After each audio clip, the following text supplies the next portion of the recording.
illustrating one of the volumes, one of the deluxe volumes that was coming out, and it looked like it would be maybe the last one or the second last one, that sort of thing. But it was under Misha Merlin. That press closed after the third edition, so they had a problem. He decided to go back from the beginning and do new deluxe editions of each of the books.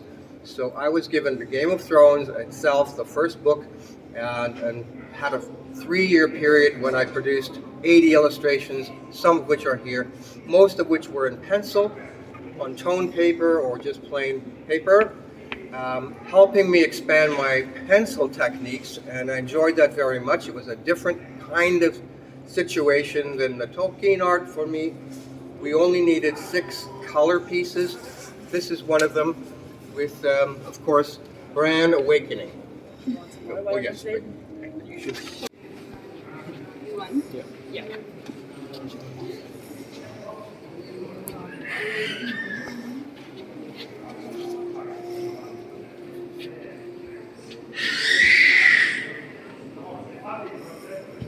The Nazgul.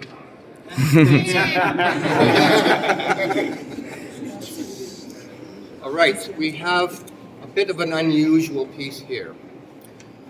And it was for Standing Stone Games. It's a illustration for a gaming version of Lord of the Rings, different characters, and I did 2 pieces. One, Black Gate and their weird architecture. And I liked it. I thought it worked well. They liked it. The other one was a ruined Barad-dûr, rangers coming to investigate. Also a completely invented situation. But I enjoyed it very much, and I enjoyed working with them. Quindi questo è un pezzo un po', diciamo, particolare, perché appunto siamo al Cancello Nero, cioè la battaglia del Cancello Nero è stato fatto per il gioco del Signore degli Anelli. C'erano 2 pezzi, di cui uno è questo, e mi è piaciuto davvero molto farlo, perché ha una strana, come vedete, architettura, quindi è stato bello anche rendere questo. Any questions? Avete domande? Oppure lui si visualizza la situazione dai libri appunto di Tolkien e quindi ha già figurativamente in testa il modo di realizzarlo, e poi a seconda che un libro un'edizione. Cioè, mi chiedi da un'edizione all'altra? Sì. Cioè lo stesso personaggio da un'edizione all'altra? O la stessa scena, se la deve ripensare oppure se proprio l'ispirazione viene dalle pagine, quindi rimane coerente. Okay. From one time to the other one, do you rethink about the situation, about the scene, or you stay coherent to what you have read? So I mean, the scene doesn't change that much from time to time. I do evolve somewhat, yes, and also keep consistency as best I can, as long as it's directly from Tolkien for me. One like this is a bit different, of course. All the rules change. Allora sì, chiaramente io cerco di evolvere in qualche modo, cerco anche però di mantenere la coerenza finché posso, basta che sia protratto dal libro stesso. Diciamo, questo chiaramente è stato un pezzo un po' differente perché era per il gioco. Thank you. Yeah. When you image the character or the landscapes of the Lord of the Rings or Tolkien, how you do that? Because how Tolkien describes the scene or the characters are quite poetic, so not exactly descriptive. No. So how you can fix in a do you think of betraying the idea of Tolkien, right, to fixing it in a single image? What? I probably apply a certain amount of emotion, sensitivity to what I am and how I'm interpreting what that poetic description may be.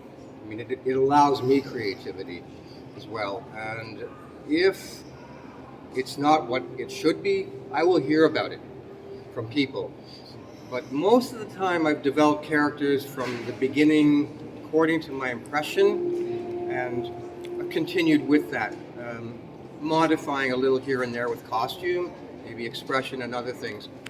and they do evolve somewhat. But my Frodo, Sam, etc., pretty consistent all the way through 40 odd years now. And it's nice that I wasn't actually commissioned to do the Lord of the Rings as a formal illustration situation, because the art would be very diverse now from all these different years, and it would be hard to go back and do everything again. Allora, diciamo, la domanda chiedeva se quando lui, diciamo, dipinge come riesce a rendere quella scrittura poetica di Tolkien in maniera appunto da farne un dipinto, e lui diceva che probabilmente lui inserisce molta emozione, molta sensibilità dentro il dipinto mentre interpreta la descrizione, diciamo, poetica che legge nel libro, perché questo gli rende possibile di essere creativo. Altrimenti dice, se sbagliassi qualcosa tanto sentirei il feedback dal pubblico. Quindi diciamo così, lui appunto cerca diciamo, di inserire le proprie impressioni ma restando anche fedele al testo, e al massimo dice cambio qualcosa, cambio il costume, cambio l'espressione, perché chiaramente i miei personaggi si evolvono ma rimangono coerenti. Frodo per esempio è rimasto abbastanza coerente negli anni. E poi dice, meno male, ho sempre dipinto, diciamo, per cose richieste proprio diciamo, in maniera formale, cioè non, diciamo, cose informali, diciamo, per il Signore degli Anelli, perché altrimenti l'arte sarebbe diversa da prima e sarebbe difficile tornare indietro e rifare tutto da capo. Right, and just to point to the one on the end, Gandalf and Shadowfax, or the Moria Gate here, these are the oldest ones. And they're actually retouched photos for updating that one and that one from their very earliest versions. So they were retouched a little bit. Yes, Mm-hmm. yes, yes. Quindi i più, diciamo, vecchi sono quello lì del cancello e questo qua di Gandalf e Shadowfax, che sono, diciamo, i più appunto vecchi, quindi sono stati leggermente ritoccati per potergli permettere poi di essere come sono adesso. And so you see, I was fussing with things right from the start, changing the version a little bit. The earlier Gandalf wasn't quite right, their hat wasn't right. The two little hobbits were crudely drawn, and then I changed it back when it became a calendar illustration. E quindi dice, leggermente, come vedete all'inizio Gandalf aveva il cappello che non era proprio esattamente come doveva essere, anche gli hobbit sono leggermente diversi da come poi li ho dipinti dopo, quindi appunto sono evoluto con la mia arte, ho cambiato leggermente come dipingerli appunto. And the little sketch here, that's from a larger original commission about 2 years ago. Always nice to revisit. E lo sketch è una illustrazione grande, praticamente di 2 anni fa, quindi è molto bello poi rivedere tutti i dipinti e magari fare qualcosa di nuovo. Si può fare un'altra domanda? Certo. Volevo sapere, visto che questo qui è per un gioco, no? Mm-hmm. E quando lui fa dei disegni che sono o per i giochi o per illustrazioni di libri, se cambia la tecnica degli strumenti usati, e proprio fisicamente, carte diverse, matite diverse in base a quello che lui sa che viene stampato su supporti diversi, o c'è invece una tecnica comune indipendentemente da dove viene poi usato e da dove verrà poi stampato, anche colori diversi, eccetera. Certo. Since this is for a game, right? Do you use different techniques, like different pencils, when you know that this is for a game, compared to when you know that it's for a book or an illustration that goes into a book, or does the technique remain the Perché same? sa che proprio la stampa è diversa, cioè viene stampato su prodotti He's diversi. saying that the printing is, on different products, so he's wondering about the technique. I think that printing and that digital work afterwards is something that I can't control anyway, and they would do what they want to do with it, but it's the same technique. Okay. It's the same. Sì, la tecnica rimane la stessa, al massimo cambiano loro, cambiano dopo nel digitale, chiaramente poi nella stampa non posso intervenire molto, quindi fanno loro. And I assume that's why they come to me. Okay. Yeah. Ed è per quello che appunto poi tornano sempre da me, perché la tecnica è quella. Io avevo una domanda anch'io. Diciamo che nel corso del tempo è sempre riconoscibile lo stile, lui però ha parlato di una evoluzione. Quindi in che cosa vede questa evoluzione? So she says that over time the style remains the same, but you speak about evolution. So how would you, say that revolution exists? The evolution itself is evident from one to the other, to the newest and the old ones. It's a softening of the technique, not so much realism and hardness. Less is more. I work to not against myself somewhat. And that balance is more difficult, but I love how it's coming along, and that continues. So it's the artists that I'm influenced by, right? I see new work, and that maybe has a bearing on things, and it keeps it interesting for me too. I just see a new way of interpreting the piece that is still connected to the older one. Say, there was a piece called Riders at the Ford. That's an early version in an early calendar. Fairly hard realism there, and yet still fantasy. And a lot of people like that piece of art. But I went on later to one called At the Ford, and I like it better because it's softer, and that's the kind of direction that I've been going. Allora, diciamo che adesso sì, chiaramente c'è un'evoluzione per quanto riguarda il fatto che io sto abbandonando il realismo, cioè prima ero molto più minuzioso nel rendere tutto molto realistico, adesso invece, come vedete, tra il vecchio e il nuovo, meno è meglio. E a volte dice lavoro addirittura contro me stesso, perché lui gli piace essere realista, però adora poi come effettivamente viene fuori i nuovi dipinti, e dice che ci sono anche dei nuovi artisti che lo stanno influenzando e quindi gli stanno, diciamo, sempre rendendo il lavoro interessante e gli rendono anche, diciamo, facile poi interpretare i dipinti. Lui dice: sono ancora connesso ai dipinti che ho fatto magari nei calendari degli anni 90, ci sono alcuni pezzi vecchi che riconosco un forte realismo nei pezzi, però diciamo che il pubblico, nonostante fossero molto realistici, mi diceva che comunque erano molto fantasy e quindi erano apprezzati e anche a me piacciono ancora, però poi ritorno su alcuni dipinti, diciamo, fatti nuovamente però in quella scena, e mi piacciono perché sono meno realistici e sono più, diciamo, vicini al mio stile di ora. Visto che lavora a questi personaggi qui, a queste tutti da diverso tempo, ma visto che una storia come questa è diventata anche una pellicola, come il cinema ha influenzato le sue opere e le sue opere di cinema?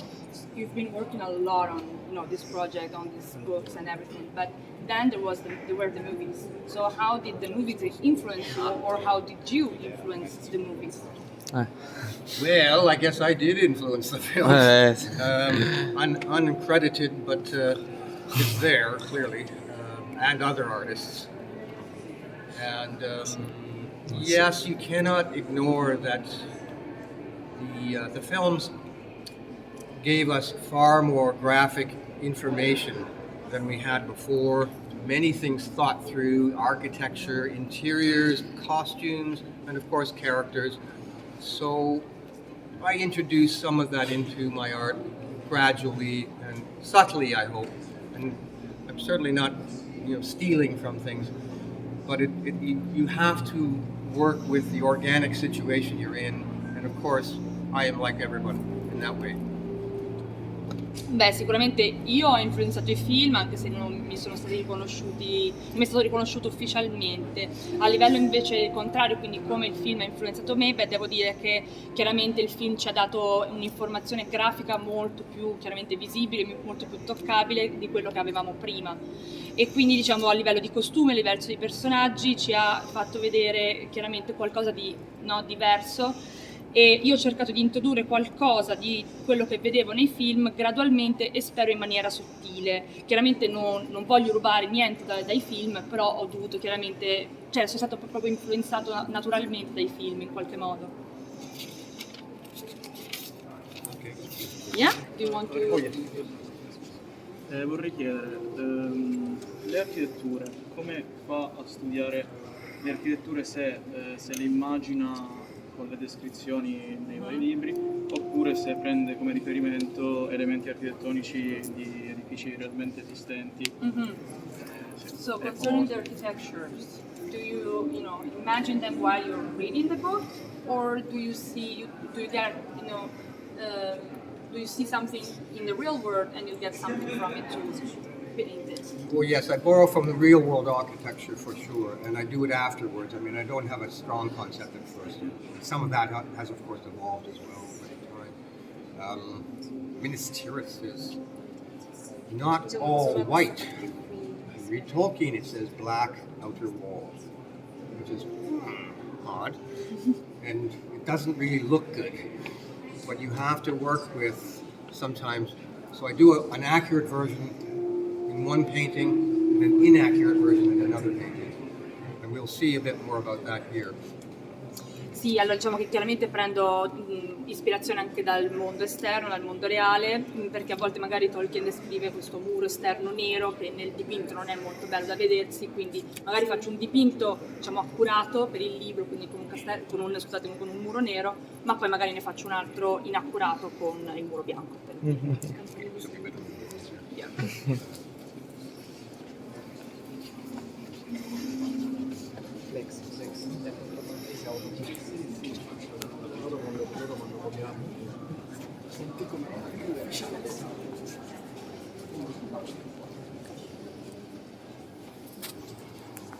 So,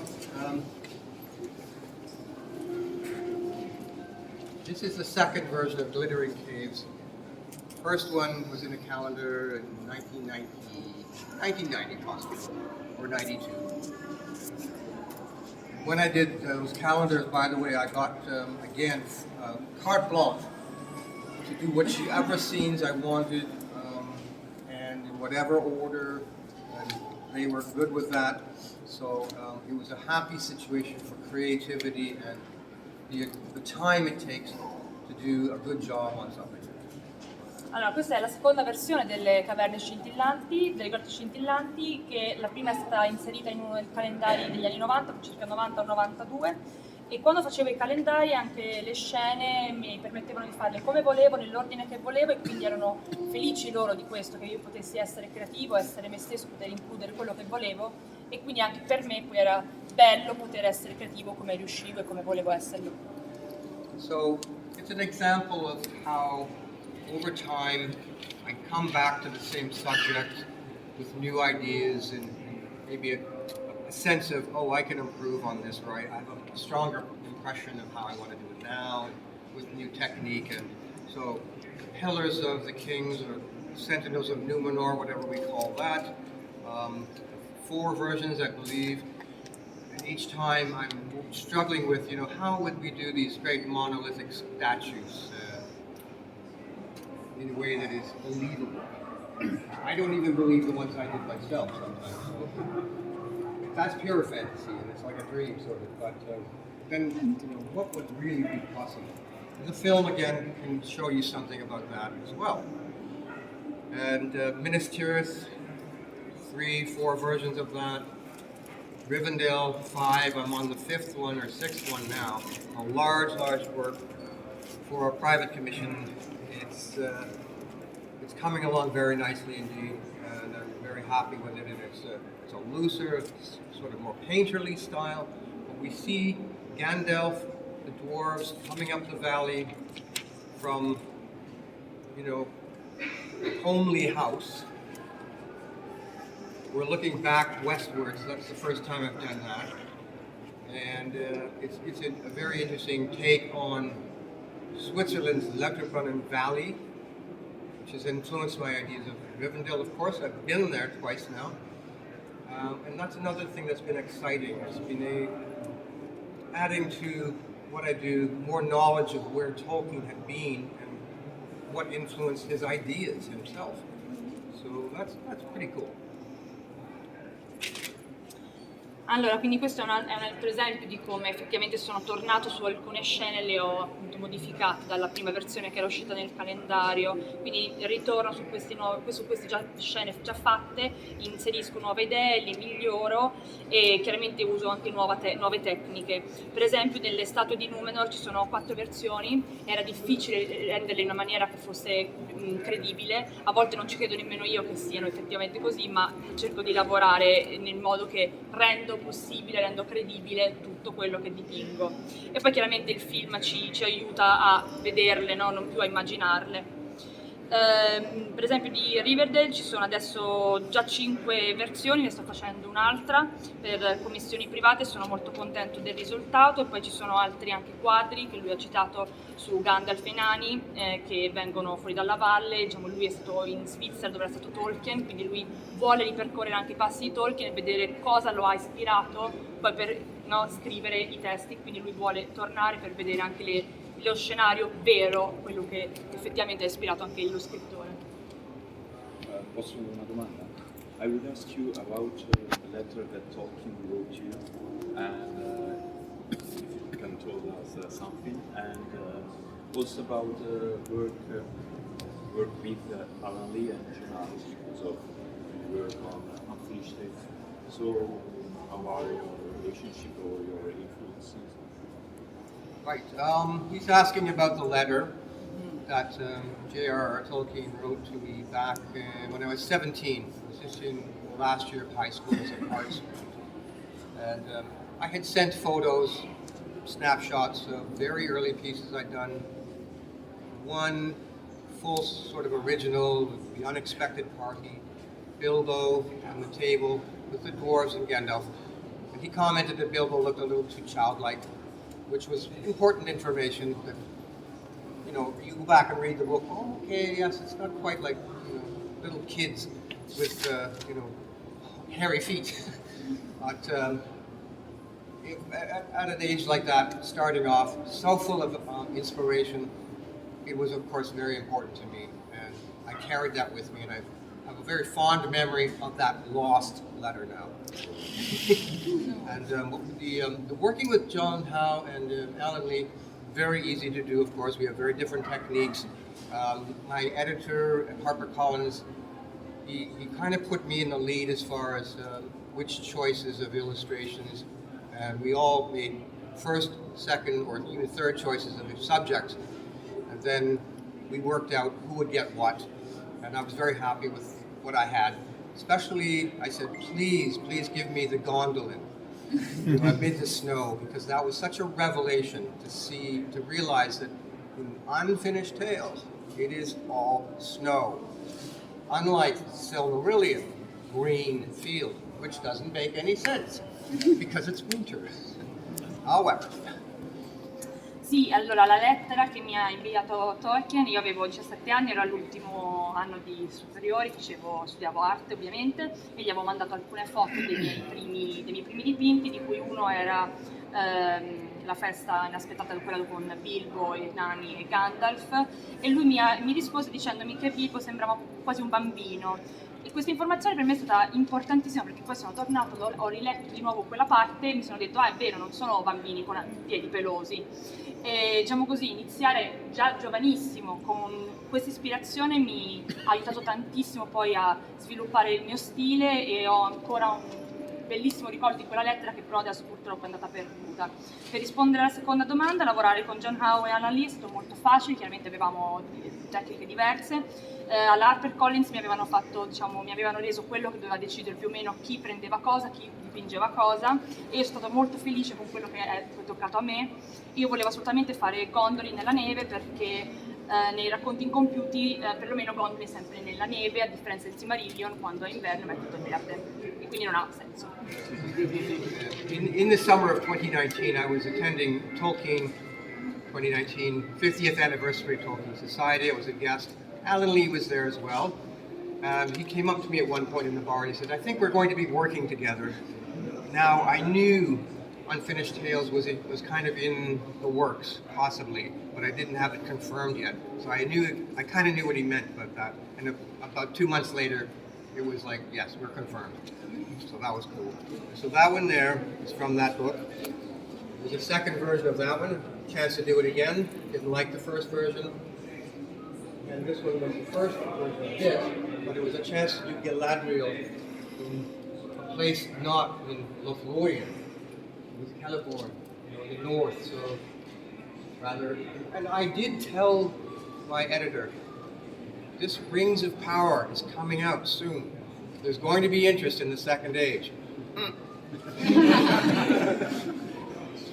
Quindi prima che uscisse i racconti incompiuti mi sono trovato con Alan Lee alla Tolkien Society, eravamo stati invitati lì, e prima che venisse confermato mi ha detto, mi sa che lavoreremo ancora insieme, e effettivamente 2 mesi dopo il libro è stato confermato, quindi questo è la seconda versione che ho fatto per quel libro, e questa invece è la primissima, in cui sono riuscito a dipingere Galadriel al nord. Quindi, e poi quando mi hanno detto che usciva Rings of Power e gli Anelli del Potere, mi sono detto, ah, eccolo qua, ce l'ho fatta. I have more about a curiosity. So you said that you had to do the kind of part of the feast.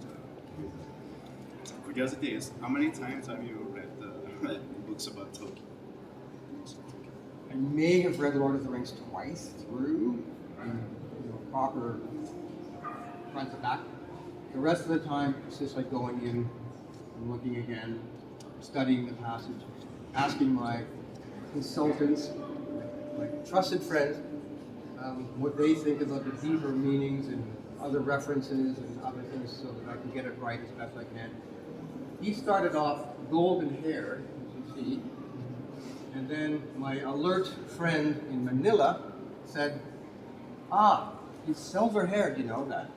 Oh, wow, yeah, okay. Thank you. It's like you missed stuff. So that's one of the...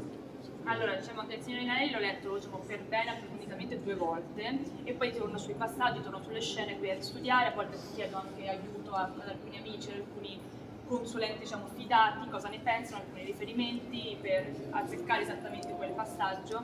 Per esempio avevo fatto scusatemi, Celeborn con i capelli prima dorati, lui mi ha detto, questo mio caro amico mi ha detto ma guarda che ce li ha argento e quindi l'ho fatto di nuovo con i capelli argentati. I will also say that for a long time, Galadriel, her face, her bearing has been an obsession almost. Just drawings and drawings and drawings. Try to capture that dignity and beauty and, her long life and so on, her wisdom. And also Luthien, many, many drawings, many ideas around, her beauty. Tolkien is beauty. Yeah. E poi sono stato ossessionato per tantissimo tempo sul come rendere la bellezza, la dignità, la vera saggezza di Galadriel, quindi ci sono ritornato spesso e così ho fatto anche con Luthien, perché c'erano tantissime prove per rendere effettivamente reale la sua bellezza, perché Tolkien è bellezza. Maybe it's not the case with Tolkien, because of course you read also before you were the artist in Tolkien. But when you have commissions of maybe other books or artworks, how do you start to collect information? Do you start reading the opera, or do you talk with people that are actually expert of the opera? Maybe Martin, you read the books, all Martin's books before, or did you talk? I know that you talked with the author, but maybe with other smaller. It was a crash course in George R.R. Martin. He sent me the first 3 books. I hadn't actually read his books. Once I did start reading them, I found them addictive. So that was no problem. And of course, I got him to consult about it.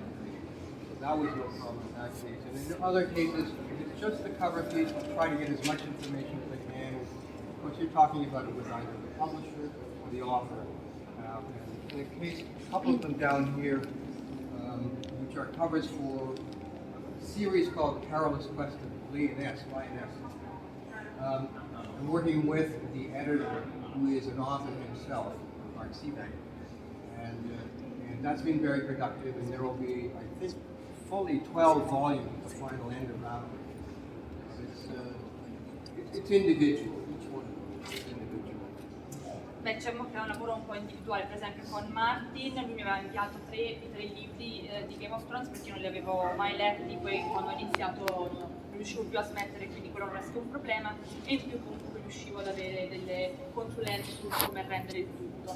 Quando faccio invece delle copertine, invece cerco di avere più informazioni possibili, poi parlo con la casa editrice, parlo con l'autore. Per esempio ci sono un paio di copertine che ho fatto per un libro chiamato, credo che sia non tradotto in italiano, comunque Lioness, e lavoro con Mark Seabank, che è sia l'editor che anche un autore, quindi è facile appunto lavorare in questa situazione con lui, e penso che usciranno 12 versioni, scusate. Shall we move on? We have like 5 minutes.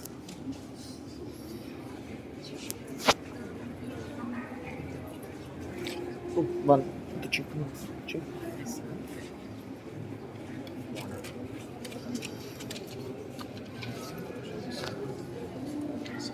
Non me la sa. Sì.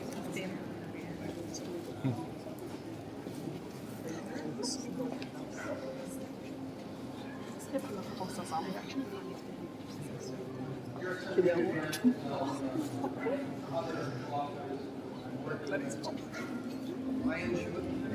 Faccio il giro là. Novel American novels. Usciamo. Very concerned about American politics. This is his parallel world. He tried to express his ideas and frustrations with things in America. This is not a church, it's a temple. It's evil people, don't worry. We're not turning into a town. And this is a young woman who's caught up. We see everything from her point of view. It's a very, very interesting story. And I enjoyed reading the few passages that gave me ideas of what he wanted for this wraparound cover.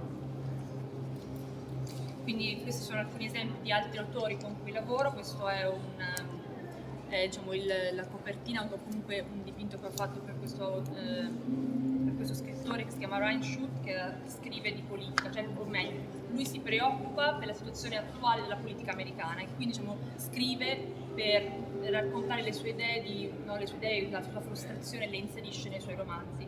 E questo è un tempio, non è una chiesa, perché qua stiamo parlando di cattivi, e questa è la donna che fugge e vediamo tutto dal suo punto di vista. È molto bello, è stato molto bello leggere i passaggi che mi hanno poi portato a realizzare quello che lui effettivamente voleva e aveva immaginato mentre scriveva.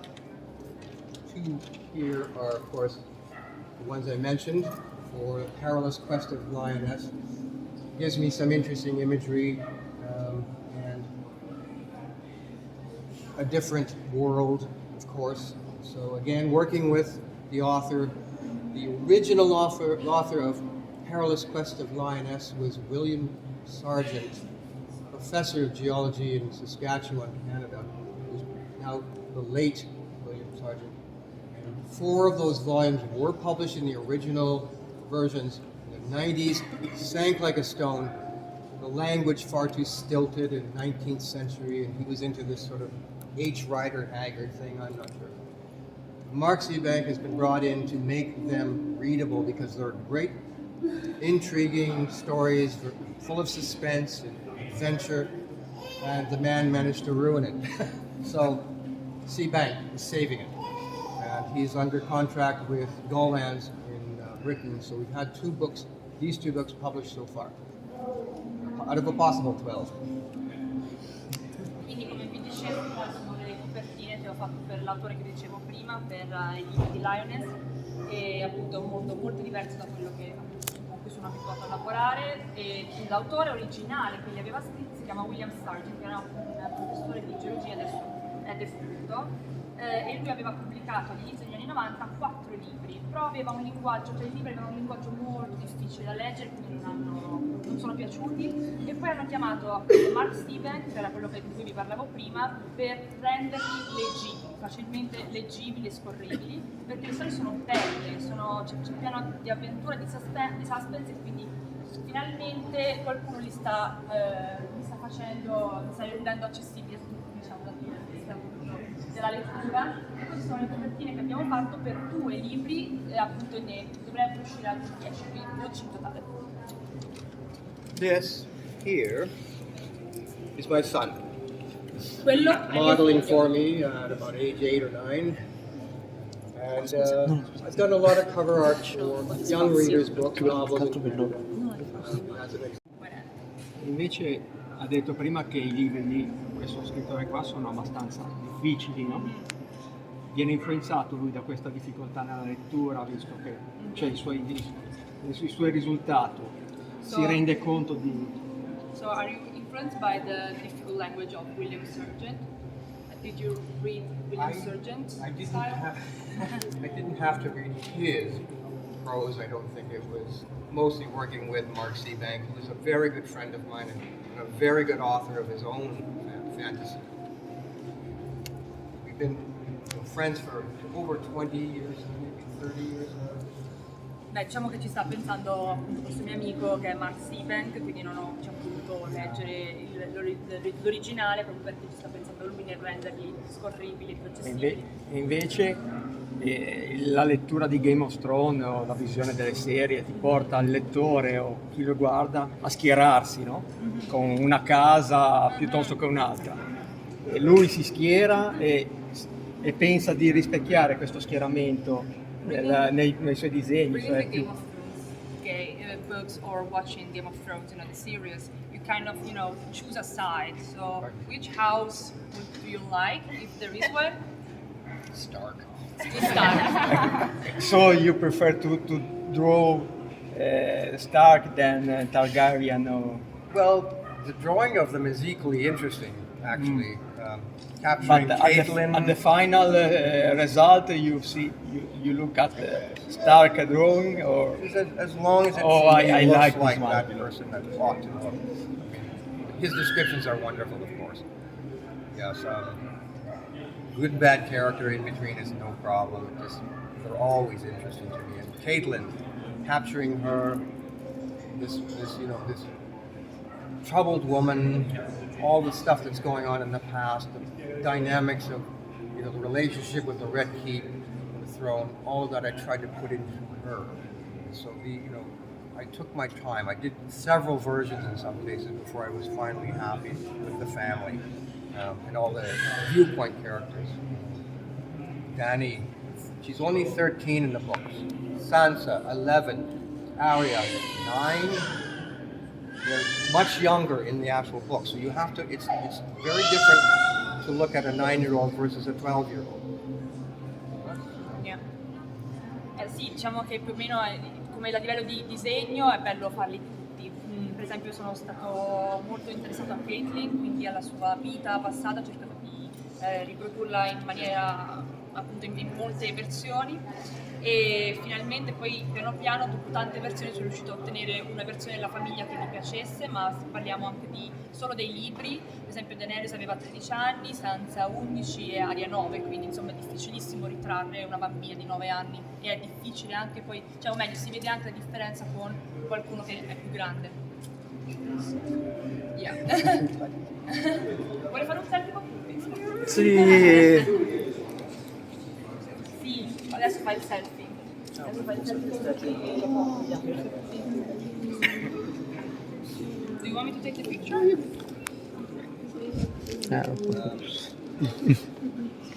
Because maybe like capture everybody is impossible from here. You need a fish eye. Yeah. Let's see. Well, as long as it's a big crowd, that's good. Possiamo spostare così e metti lì È facile in realtà, Se giriamo così tutti. Ah, E lei che Lei si mette là. Davanti. Tutti così. Okay, better, yes. Aspettate, devi davanti. Ragazzi, vedo sul cellulare non è mi rendere conto. Voglio pagare i diritti. Esatto. E anche ora si fa That's good. Thank you very much. Qual è il nome? Lorenzo. Ah, yes. Congratulations for your masterpieces. You're the master. The name is the same for Lorenzo. Lorenzo.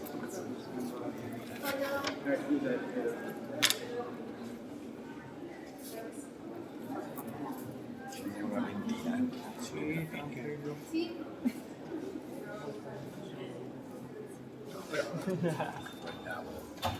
Abbiamo chiuso la fila perché sennò si davano giù sì, e quindi Pagare con la carta? Posso pagare con la carta? tranquilli stanno adesso uno ha detto guarda non c'è più alle 4:30 a fare. Thank you very much.